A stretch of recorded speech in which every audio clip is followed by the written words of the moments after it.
I'm a huge fan of Mafia series. I've always been captivated by its stories, and the games have fantastic writing, memorable characters, and a gripping sense of atmosphere.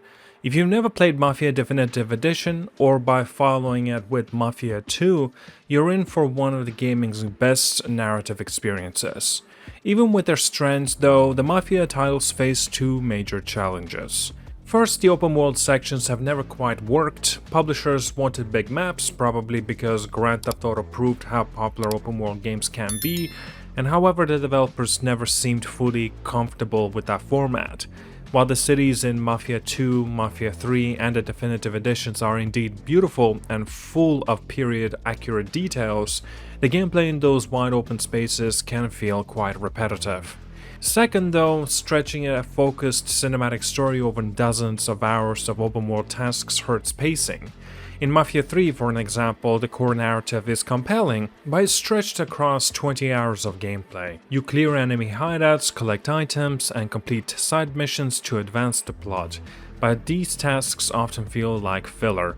Technical problems, bugs, glitches, and performance issues made it even worse, likely because the team was stretched too thin. Knowing those hurdles, I was thrilled to learn about Mafia: The Old Country.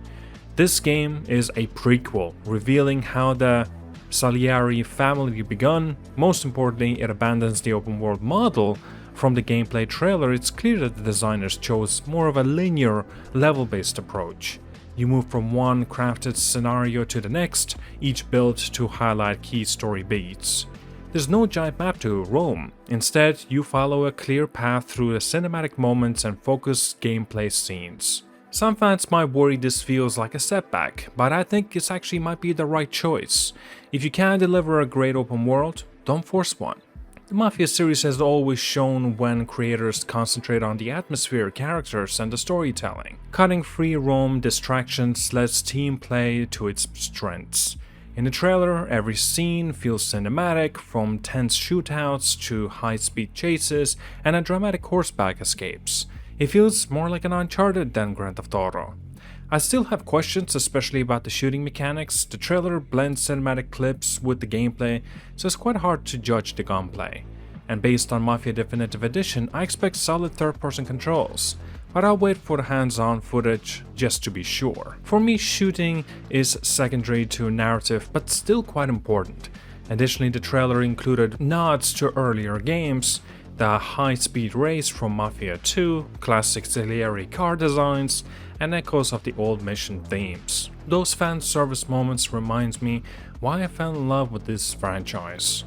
I also have a personal stake in the franchise's future. I've platinumed every Mafia game. I unlocked every trophy in Mafia Definitive Edition, completed all the challenges in Mafia 2, and earned the platinum also in Mafia 3 despite its rough launch.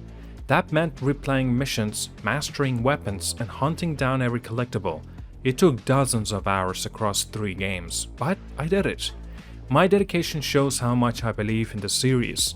Earning those trophies was both challenging and yet rewarding as well. Each platinum felt like a personal reward and reinforced my belief in the series.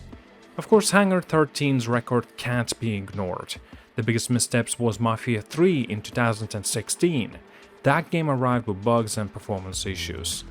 Even after updates, Mafia 3 never fully recovered. It had a strong story and great music at launch, but its repetitive gameplay loops and technical flaws left many disappointed. Worse, when some music licenses expired, tracks by artists like Elvis were removed, changing the game's atmosphere. This highlighted broader issues with the licensing music in games, where removing tracks can alter the player's experience. And despite that, one troubled release shouldn't overshadow everything. Hangar 13's last big project was Mafia Definitive Edition, a ground-up remake of the game nearly 20 years old. That remake was superb. It updated visuals, defined controls, and kept the spirit of the original while feeling fresh. Mafia Definitive Edition is one of my go-to feel-good kinds of games. It proved Hangar 13 still knows how to craft a compelling crime saga, and seeing them embrace a linear story-first design again kinda actually gives me hope. It suggests that they're learned from the past mistakes and are focused on what they do best. But trailers can only say so much. to convince skeptics, Hangar 13 needs to show more. I'd love to see an uncut gameplay deep dive, 10 minutes or more, so we can judge the pacing, combat, and narrative flow for ourselves. That transparency would go a long way. And for now, I'm genuinely more excited for Mafia: The Old Country than I was before watching this trailer, well, this gameplay parts of it as well. Do let me know what you think in the comments below as well. I would love to see your thoughts on Mafia: The Old Country. And with that, thank you so much for watching, like and subscribe. I'll see you guys all, and have a wonderful day.